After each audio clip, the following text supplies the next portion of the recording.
आदमपुर क्षेत्र के एक एक गांव से छत्तीस बिरादरी के लोगों का यहाँ पर आगमन रहा, सबसे मिलने का अवसर मिला। आपको याद होगा उपचुनाव में बड़ा नज़दीकी चुनाव था, मगर सत्ता बल और बाई इलेक्शन में सत्ता बल का एक विशेष योगदान रहता है और उस आधार पर ये चुनाव, पिछला चुनाव बीजेपी जेजेपी ने दोनों ने मिलकर लड़ा, सत्ता बल के आधार पर लड़ा, बाई इलेक्शन लड़ा और एक नज़दीकी चुनाव जीतने में कामयाब बीजेपी हुई। और बड़े बड़े वायदे किए गए आदमपुर वासियों से, कहा गया कि इन आने वाले 2 साल के अंदर, 1.5 साल के अंदर बहुत कुछ आदमपुर की कायाकल्प होगी, बड़े बड़े पद आदमपुर में मिलेंगे, मंत्रिमंडल तक की पदों की बात कही गई और भी बहुत कुछ कहा गया। बड़े बड़े विकास कार्यों का आश्वासन दिया गया, बड़ी समस्याओं के समाधान के आश्वासन दिए गए।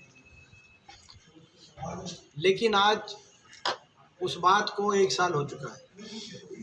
दुर्भाग्य से ना तो कोई अभी तक कोई ठोस विकास कार्य दिखाई दिए गए हैं, दे रहे हैं पूरे आदमपुर में, ना ही जिस तरह की बातें कही गई थी उनका कोई जिक्र दिखाई दिया।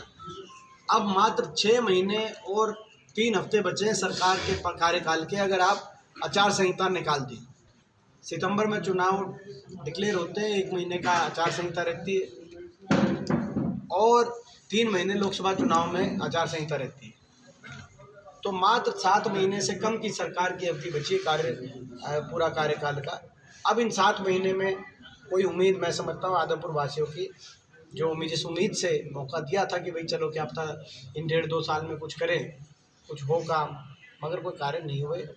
ना लोगों के निजी काम हुए, ना यहाँ पर बहुत बड़ी समस्या किसानों की है, व्यापारियों की है, नौजवानों के रोजगार की है।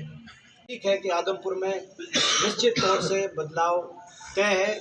कांग्रेस पार्टी आदमपुर में चुनाव जीतने जा रही है, अगला विधानसभा चुनाव जब होगा। बाकी आपके जो प्रश्न है, बाकी जयप्रकाश जी को कुछ डीएपी यूरिया ही कौन मिली जी पूरी डीएपी यूरिया की बात करिए, एक एक ये तो समस्याएं तो आप हमने एक डिटेल में, तो आप मैंने जनरल बात आपको कही कि बदलाव निश्चित तौर से ना सिर्फ प्रदेश में बदलाव तय है, प्रदेश में बदलाव है ही, लेकिन आदमपुर विधानसभा क्षेत्र में भी इस विधानसभा चुनाव में बदलाव देखने को मिलेगा। आज